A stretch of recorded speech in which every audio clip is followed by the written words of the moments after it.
Hey guys, it's Noelle. If you've been watching my bullet journaling series from the very beginning, you know that there are a million different ways to keep organized in your journal. Like when it comes to the daily process of keeping track of your tasks and events, some people like to go with the flow and create their dailies day by day. But other people like a little bit more structure and like laying out their entire week ahead of time. That's why I thought it would be a great idea to give all you people who like to keep things structured and have your weekly laid out from the very start some great layout ideas for your weeklies. So I'm going to show you them in this video.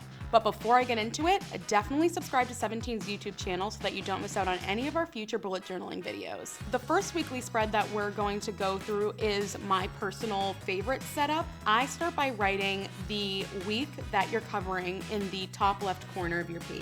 I'm going to be using May 14th through 20th throughout this whole video. Then I pick a color that I want to use throughout the entire spread, and I picked a very light pink. So I used that color to create a line across the top line of the entire page and the bottom line of the page.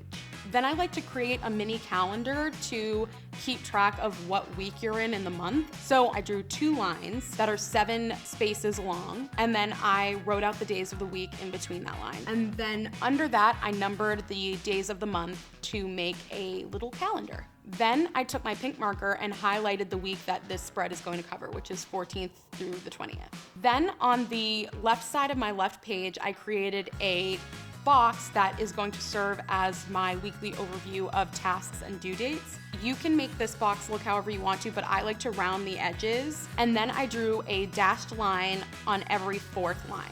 Then I highlighted the leftmost column in the color that I chose for the spread, which was pink. Then I added a drop shadow on the right side and bottom of the box to give it a little depth. And then I wrote out the days of the week over the pink strip. After that, I wrote May in cute calligraphy up in the top left. Then on the right side of the page, I drew out 3 lines the same width as my box, separated by 5 spaces. Then I did the same thing on the left side of the right page, only with 4 lines. These lines are going to represent our dailies, so I wrote out each day over the lines in cute calligraphy. Then I added another pink line in the top right. The top right, I decided, would be a section for my thoughts at the end of the week. It's like a section where you can kind of write about how your week went, how you want to improve in the next week, and the kind of things that you want to get done in the future. And then in the bottom, I made that big section my notes section to just doodle or write down different things that you think of throughout the week that don't really belong in a daily. And that's really it. This is my weekly of choice because I really feel like it's a great use of space. It has a section for everything, your events and due dates and your daily tasks and notes and review section, without feeling too cramped and overwhelming. For the next spread, I drew out 7 lines that are about 6 spaces wide across the spread, about a 1/4 of the way down the page. Then over each black line, I drew a blue line with my marker. Then I wrote out the days of the week on each one of the lines. Then I wrote out May 14th through 20th in the middle of the left page and drew a box around it, and then gave that box a drop shadow, and then I highlighted it blue to go with my days of the week. This spread is pretty simple, so to make it pop a little bit, I drew a vine with leaves going up the left side and colored it green and gave it blue leaves. I know that that's like kind of funky. I've never seen a vine with blue leaves on it, but this is my bullet journal and blue leaves exist in it. Then I drew a line all the way across the bottom of the left page, and then 2 lines across the bottom of the right page that create 2 columns. Then I made the big section on the left page a space for notes. Then I wrote tasks on the left column on the right page and next week on the right column. Then I just added the number of the day of the month over each day of the week.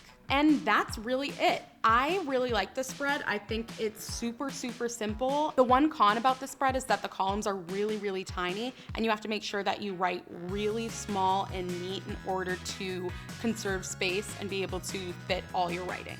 For the next weekly spread, I started out by drawing May in huge calligraphy in the top left corner, and I made it into a sort of gradient by going over the bottom with different shades of green and mixing them together with my water-based markers. Then I used my black pen to outline May. Then I took the lightest green that I used in my May gradient and drew 5 lines all the way across the page with 5 spaces in between each one. After that, I drew a dividing line down the center of the page and drew little squigglies on each side that make it look like a vine growing up the middle of the page, since it's like a green, earthy color. After that, I wrote 14th through 20th under my May, and then I wrote out the days of the week on the top 7 sections of the page. Then I had 3 sections left, so I used them for tasks, notes, and next week. This spread is not rocket science. I feel like it's one of the simplest spreads in this entire video, and I like it because if you're not looking to spend a ton of time putting together your weekly, this one you can bang out in like 5 minutes and not have to worry about it. So this is a great option for people that are rushed for time. This next spread is also super simple, and it would probably be best for people who know that they're not super busy and don't need much space for your dailies. I started by creating a mini calendar in the top left corner of the page.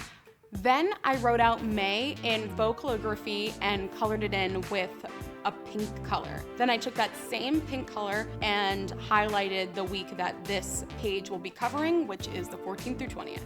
Under my calendar, I drew out 5 lines that are half the width of the page and have 4 spaces in between each one. Then I added 2 more lines on the right side of the page next to the bottom 2 lines. These lines are going to be our dailies, so I wrote out the days of the week on each line in loopy cursive.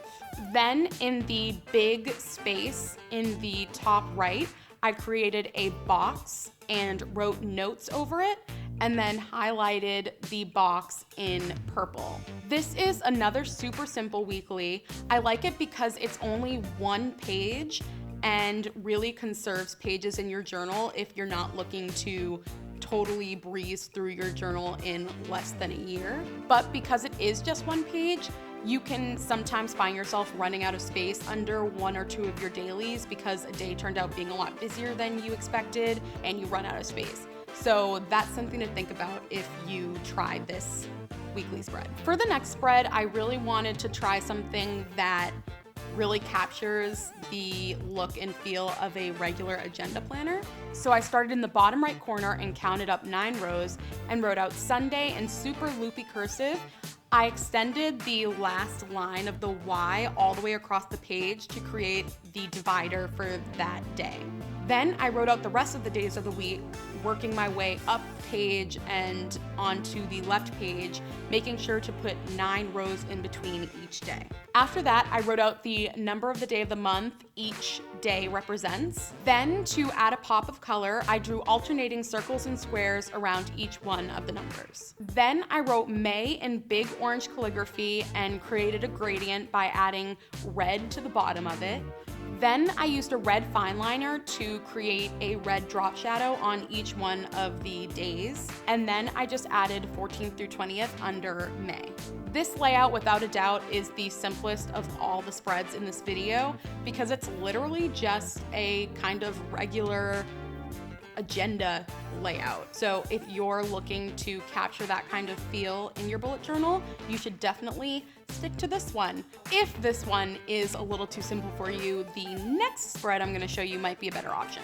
To start off the spread, I mentally divided my spread into 6 columns and wrote the days of the week across the top of the page in loopy cursive lettering and merged Saturday and Sunday into 1 column that is just the weekend. Then I listed out what day of the month each day represents on this spread, which was May 14th through May 20th, all the way across the page. Then I drew a horizontal line across the entire page right under the headers that I just made. Then I drew out another horizontal line at the bottom of the page about 1/4 of the way up. Then I separated each column with a vertical line all the way across the page. In the space that I have at the bottom of the page, I wrote notes on the left side, so I have a big section for notes, and then week in review on the right side.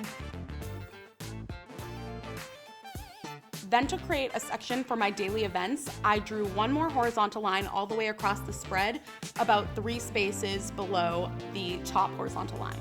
I really like this spread because it literally doesn't waste a centimeter of space on your journal. There are a ton of sections to keep track of anything that you could possibly want to keep track of, like your notes and your week in review and your events, but every section has a ton of space and you'll never have to worry about running out of it for any one thing, which is great.